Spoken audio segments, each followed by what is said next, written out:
Happy birthday, Tim. On the first day of the 7th month, hold a sacred assembly and do no regular work. It is a day for you to sound the trumpets. As an aroma pleasing to the Lord, offer a burnt offering of 1 young bull, 1 ram, and 7 male lambs a year old, all without defect. With the bull, offer a grain offering of 3/10 of an ephah of the finest flour mixed with olive oil. With the ram, 2/10, and with each of the 7 lambs, 1/10. Include 1 male goat as a sin offering to make atonement for you. These are the additions to the monthly and daily burnt offerings with their grain offerings and drink offerings as specified. They are food offerings presented to the Lord, a pleasing aroma. On the 10th day of his 7th month, hold a sacred assembly. You must deny yourselves and do no work. Present as an aroma pleasing to the Lord a burnt offering of 1 young bull, 1 ram, and 7 male lambs a year old, all without defect. With the bull, offer a grain offering of 3/10 of an ephah of the finest flour mixed with oil. With the ram, 2/10, and with each of the 7 lambs, 1/10. Include 1 male goat as a sin offering, in addition to the sin offering for atonement and the regular burnt offerings with its grain offering and their drink offerings. On the 15th day of the 7th month, hold a sacred assembly and do no regular work. Celebrate a festival to the Lord for 7 days. Present as an aroma pleasing to the Lord a food offering consisting of a burnt offering of 13 young bulls, 2 rams, and 14 male lambs a year old, all without defect. With each of the 13 bulls, offer a grain offering of 3/10 of an ephah of the finest flour mixed with oil. With each of the 2 rams, 2/10, and with each of the 14 lambs, 1/10. Include 1 male goat as a sin offering, in addition to the regular burnt offering with its grain offering and drink offering. On the 2nd day, offer 12 young bulls, 2 rams, and 14 male lambs a year old, all without defect. With the bulls, rams, and lambs, offer their grain offerings and drink offerings according to the number specified. Include 1 male goat as a sin offering, in addition to the regular burnt offerings with its grain offering and their drink offerings. On the 3rd day, offer 11 bulls, 2 rams, and 14 male lambs a year old, all without defect.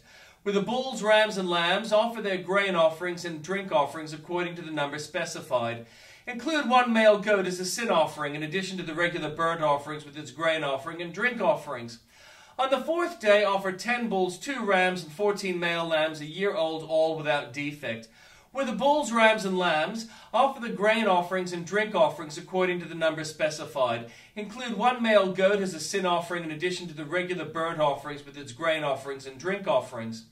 On the 5th day, offer 9 bulls, 2 rams, and 14 male lambs a year old, all without defect. With the bulls, rams, and lambs, offer the grain offerings and drink offerings according to the number specified. Include 1 male goat as a sin offering, in addition to the regular burnt offerings with its grain offering and drink offerings. On the 6th day, offer 8 bulls, 2 rams, and 14 male lambs a year old, all without defect. With the bulls, rams, and lambs, offer the grain offering and drink offerings according to the number specified. Include 1 male goat as a sin offering, in addition to the regular burnt offering with its grain offering and drink offerings. On the 7th day, offer 7 bulls, 2 rams, and 14 male lambs a year old, all without defect. With the bulls, rams, and lambs, offer them grain offerings and drink offerings according to the number specified. Include 1 male goat as a sin offering, in addition to the regular burnt offering with its grain offerings and drink offerings. On the 8th day, hold a closing special assembly and do no regular work. Present as an aroma pleasing to the Lord a food offering consisting of burnt offerings of 1 bull, 1 ram, and 7 male lambs a year old, all without defect. With the bull, the ram, and the lambs, offer their grain offerings and drink offerings according to the number specified. Include 1 male goat as a sin offering, in addition to the regular burnt offering with its grain offering and drink offerings. In addition to what you vow in your free will offerings, offer these to the Lord at your appointed festivals: your burnt offerings, grain offerings, drink offerings, and fellowship offerings. Moses told the Israelites all that the Lord commanded him. Moses said to the heads of the tribes of Israel, "This is what the Lord commands. When a man makes a vow to the Lord or takes an oath to obligate himself by a pledge, he must not break his word, but must do everything he said. When a young woman still living in her father's household makes a vow to the Lord or obligates herself by a pledge, and her father hears about her vow or pledge but says nothing to her, then all her vows and every pledge by which she obligated herself will stand. But if her father forbids her, when he hears about it, none of her vows or pledges by which she obligated herself will stand. The Lord will release her because her father has forbidden her.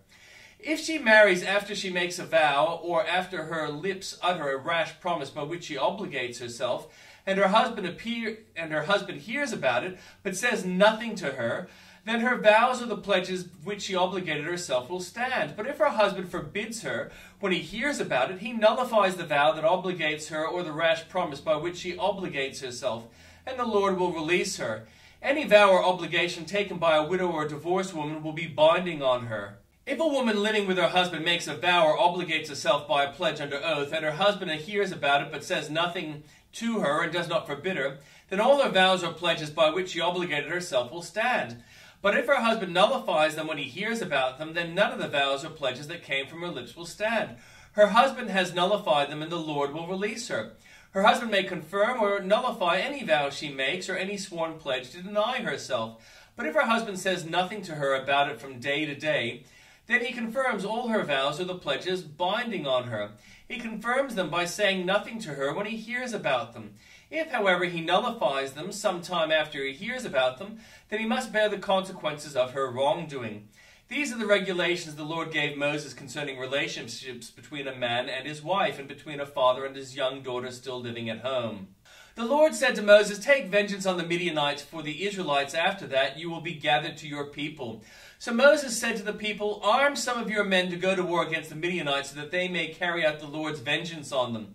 Send into battle 1,000 men from each of the tribes of Israel." So 12,000 men armed for battle. 1,000 from each tribe were supplied from the clans of Israel.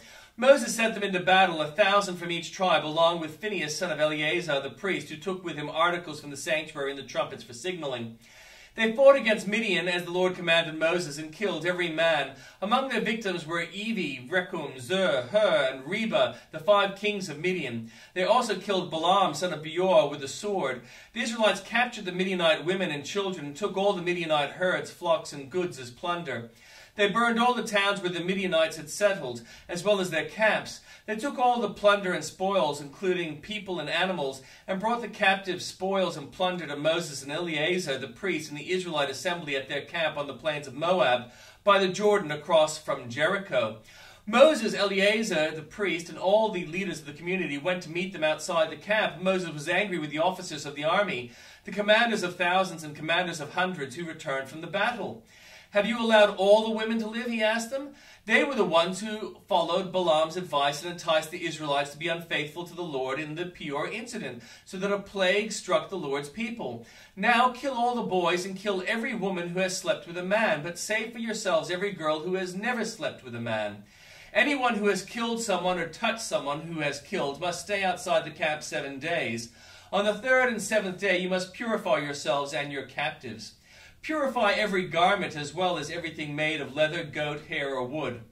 Then Eleazar the priest said to the soldiers who had gone into battle, "This is what is required by the law that the Lord gave Moses. Gold, silver, bronze, iron, tin, lead, and anything else that can withstand fire must be put through the fire, and then it will be clean. But it must also be purified with water of cleansing. And whatever cannot withstand fire must be put through that water.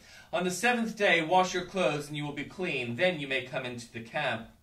The Lord said to Moses, "You and Eleazar the priest and the family heads of the community are to count all the people and animals that were captured. Divide the spoils equally between the soldiers who took part in the battle and the rest of the community. From the soldiers who fought in the battle, set apart as tribute for the Lord 1 out of every 500, whether people, cattle, donkeys, or sheep. Take this tribute from their half share and give it to Eleazar the priest as the Lord's part. From the Israelites' half, select 1 out of every 50, whether people, cattle, donkeys, sheep, or other animals. Give them to the Levites who are responsible for the care of the Lord's tabernacle." So Moses and Eleazar the priest did as the Lord commanded Moses.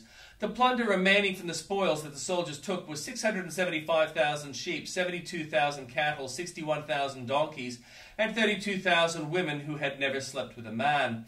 The half share of those who fought in the battle was 337,500 sheep, of which the tribute for the Lord was 675.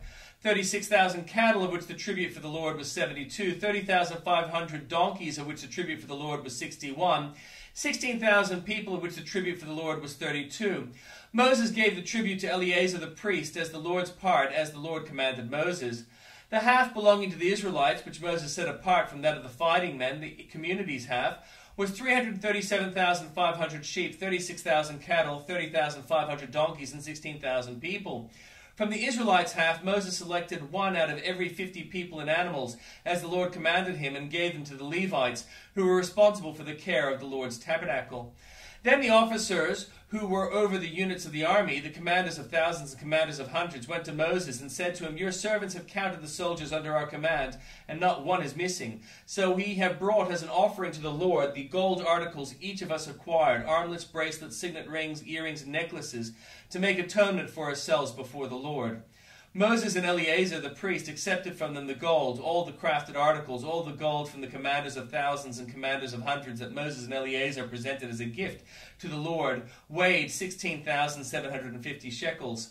Each soldier had taken plunder for himself. Moses and Eleazar the priest accepted the gold from the commanders of thousands and commanders of hundreds and brought it to the tent of meeting as a memorial for the Israelites before the Lord.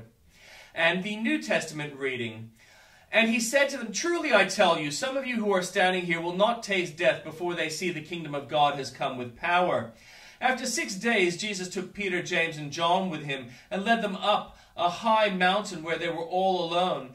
There he was transfigured before them. His clothes became dazzling white, whiter than anyone in the world could bleach them. And there appeared before them Elijah and Moses, who were talking with Jesus. Peter said to Jesus, "Rabbi, it is good for us to be here. Let us put up 3 shelters, one for you, one for Moses, and one for Elijah." He did not know what to say. They were so frightened. Then a cloud appeared and covered them, and a voice came from a cloud. "This is my son, whom I love. Listen to him." Suddenly, when they looked around, they no longer saw anyone with them except Jesus. As they were coming down the mountain, Jesus gave them orders not to tell anyone what they had seen until the Son of Man had risen from the dead. They kept the matter to themselves, discussing what rising from the dead meant. And they asked him, "What do the teachers of the law say that Elijah must come first?" Jesus replied, "To be sure, Elijah does come first and restores all things. Why then is it written that the Son of Man must suffer much and be rejected? But I tell you, Elijah has come, and they have done to him everything they wished, just as it is written about him." When they came to the other disciples, they saw a large crowd around them, and the teachers of the law arguing with them. As soon as all the people saw Jesus, they were overwhelmed with wonder and ran to greet him. "What are you arguing with them about?" he asked. A man in the crowd answered, "Teacher, I brought you my son, who is possessed by a spirit that has robbed him of speech. Whenever it seizes him, it throws him to the ground. He foams at the mouth, gnashes his teeth, and becomes rigid. I asked your disciples to drive out the spirit, but they could not." "You unbelieving generation," Jesus replied, "how long shall I stay with you? How long shall I put up with you? Bring the boy to me." So they brought him. When the spirit saw Jesus, it immediately threw the boy into a convulsion. He fell to the ground and rolled around, foaming at the mouth. Jesus asked the boy's father, "How long has he been like this?" "From childhood," he answered. "It has often thrown him into a fire or water to kill him. But if you can do anything, take pity on us and help us." "If you can," said Jesus, "everything is possible for one who believes." Immediately the boy's father exclaimed, "I do believe. Help me overcome my unbelief."